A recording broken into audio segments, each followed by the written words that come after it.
Dans cette séance, nous allons apprendre à choisir un ordinateur, c'est-à-dire quels sont les composants que vous devez vérifier avant de faire votre choix pour acheter un ordinateur ou pour conseiller un ami. Ce que nous allons voir premièrement, c'est les composants principaux de l'ordinateur. Nous allons parler de leur utilisation et comment est-ce que vous allez faire votre choix. Ce que vous allez faire premièrement lorsque vous êtes devant le PC, parce que la situation c'est vous avez le PC devant vous et vous devez vérifier les composants. C'est ça qu'on va prendre comme exemple. Donc, vous êtes sur le PC, vous faites simplement clic droit sur la barre noire en bas, c'est-à-dire la barre des tâches. La barre des tâches qui est ici. Lorsque vous faites clic droit sur le bureau lui-même, vous voyez les options que vous avez. Si vous faites sur la barre, vous voyez la différence. Ce qui va nous intéresser dans cette séance, c'est la barre. Lorsque vous faites sur la barre des tâches, vous avez gestionnaire des tâches. Nous allons cliquer dessus. Et si vous ne savez pas encore utiliser les éléments d'un PC, ne vous inquiétez pas. Ce que nous allons faire, c'est nous allons partir des choses les plus simples et aux plus compliquées. Donc, ne vous prenez pas trop la tête.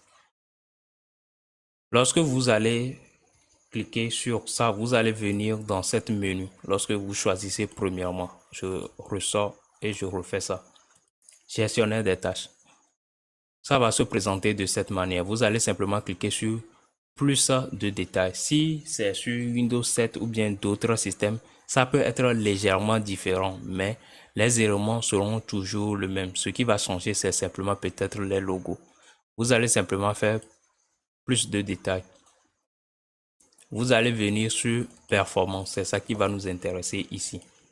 Lorsque vous cliquez sur performance, vous avez ici, c'est présenté processeur, mémoire, disque dur. Il y a aussi Ethernet, mais ce qui nous intéresse pour le moment, c'est ces trois qui sont en haut. Prenons le processeur. Le processeur, c'est ça qui permet à la machine de faire des calculs et lorsque vous cliquez sur une chose, de faire l'action qui convient. C'est le cerveau de la machine. Gardez ça en tête comme ça. C'est ça qui permet à la machine de réfléchir en quelque sorte. Pour voir quel type de processeur vous avez, lorsque vous cliquez sur processeur ou bien lorsque ça s'affiche, vous avez ici Intel, c'est-à-dire à droite Intel Core i7. Déjà ça, i7 vous montre la gamme des processeurs. Je vais vous afficher des exemples. Nous venons ici. C'est la gamme des processeurs. Vous avez ici i2 ou bien dual core. Vous avez i3 ici, i5, i7, i9. Donc pour moi c'est i7.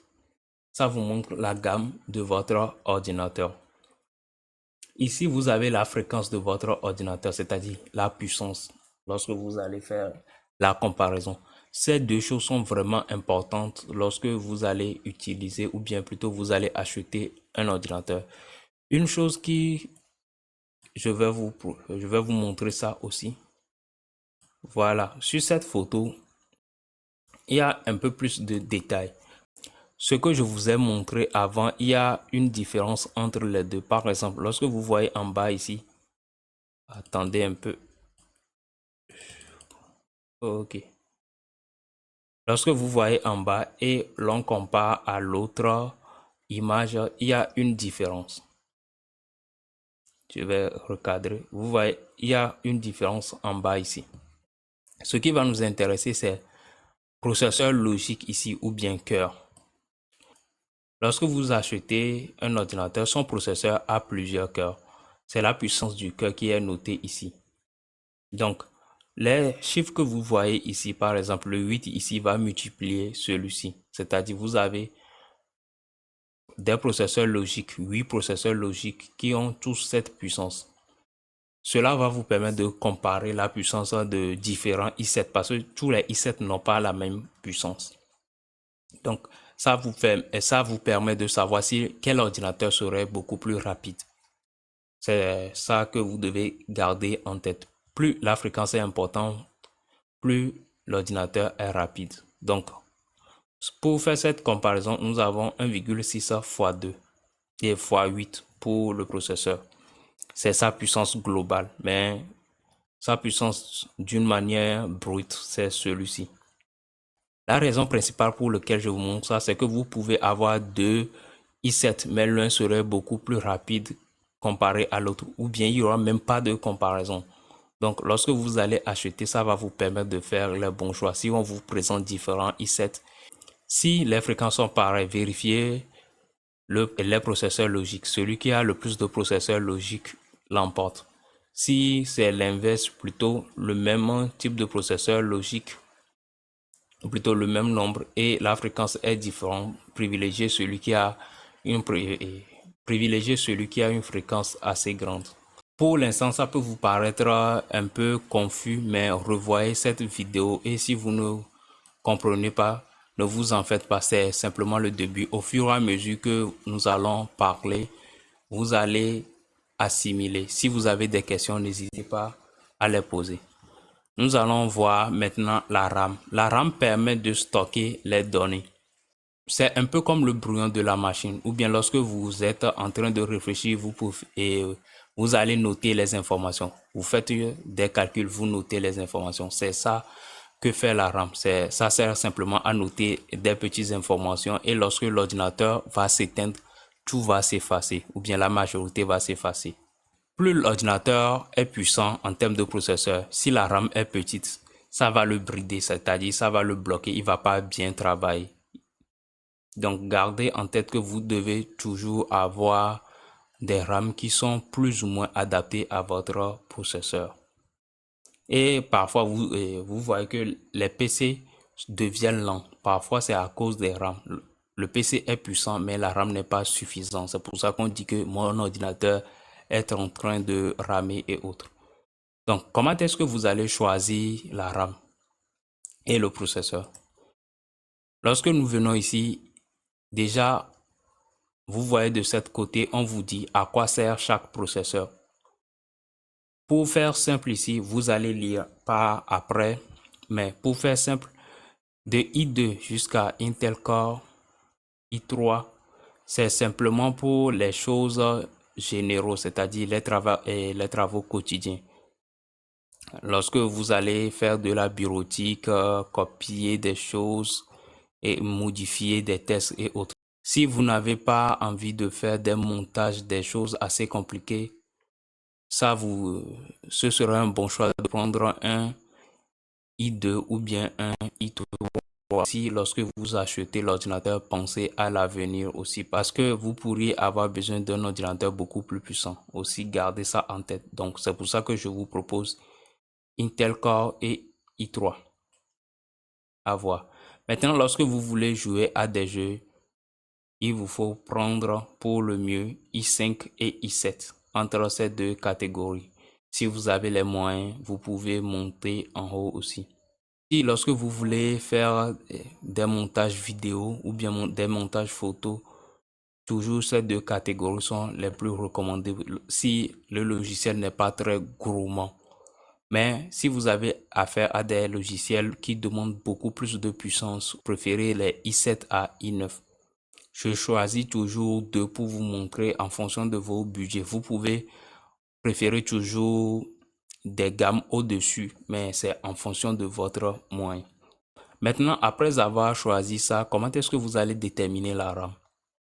Pour faire simple, ici, choisissez 4 Go de RAM. La base, lorsque vous utilisez Windows 10, c'est d'avoir 4 Go de RAM pour que votre système tourne bien. Donc, c'est ça que vous allez privilégier.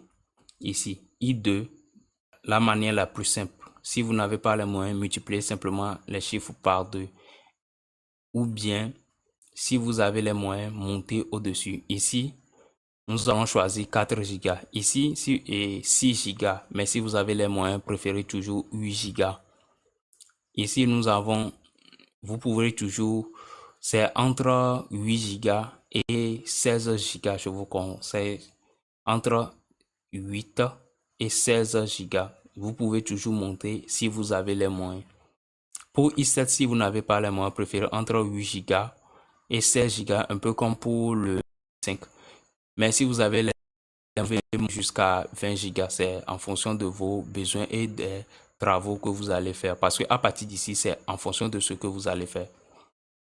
Et si vous êtes sur des i9, minimum ayez 16 Go.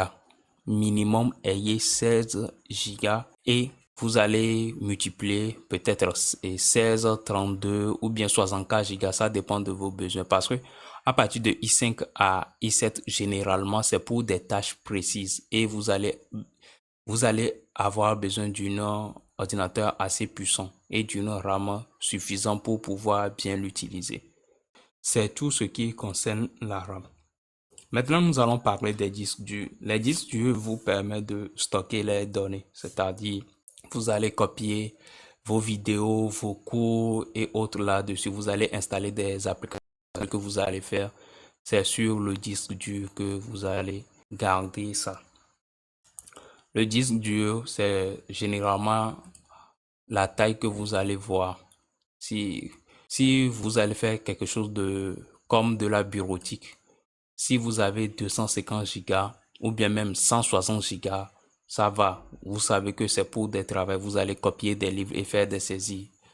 Rien qui va demander de l'espace. Mais si c'est pour des travaux qui vont demander beaucoup plus d'espace, par exemple des montages vidéo, vous allez copier des rushs, vous allez stocker des vidéos et autres, préférez entre 500 et 1 Tera. Vous pouvez toujours monter. 1 Tera, c'est 1000 Go. Vous pouvez toujours monter, mais c'est en fonction de vos besoins. Aussi, il y a deux types de disques durs. Ici, vous voyez, il y a HDD. Mais sur l'image que je vais vous présenter ici, vous allez voir deux disques durs. Le disque dur 0 qui est HDD et le disque dur 1 qui est SSD. Ce que vous allez faire, c'est que vous allez privilégier toujours les SSD parce que ce sont les disques durs les plus récents et les plus rapides. C'est vraiment rapide comparé à un HDD. Donc, à vous de voir. Si vous avez les moyens SSD, si vous n'avez pas les moyens HDD, gardez ça en tête que les SSD sont les meilleurs. Pour vous montrer encore une comparaison, vous voyez les deux images. Ce qui est important de connaître ici, c'est lorsque vous voyez, nous avons le même type de processeur. La RAM, je vous ai dit minimum 8 pour le i7. Ici, comme ça sert simplement à montrer, à faire la formation, à montrer ce que vous pouvez faire avec ces 7 Go, bien 6,5. Mais sur celui-ci, vous avez 12 Go. Pour le disque dur, lorsque vous voulez vérifier la taille, pour vérifier la taille du disque dur, il faut simplement venir en bas. Attendez, je vais agrandir l'image. Voilà. Vous cliquez ici. Vous avez 50 Go ici. Ça ne sert pas à grand chose, mais c'est assez suffisant pour ce que moi je vais faire. Aussi, la dernière chose que je veux vous montrer, c'est les cartes graphiques.